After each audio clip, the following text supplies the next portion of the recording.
Assalamu alaikum wa rahmatullahi ta'ala wa barakatuhu. Ina muku kowa fatan alkhairi da fatan yadda muka wayi gari lafiya. Allah ka sa mu wani lafiya.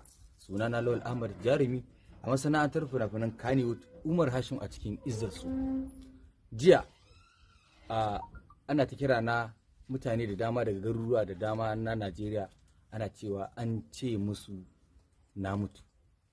To ban mutu ba, gani da raina yanzu haka ma ina cikin garin Jigawa, muna aiki tare da sauran abokan ayyuka na. In kuka duba duk za ku ga mu gama a zaune tare da su.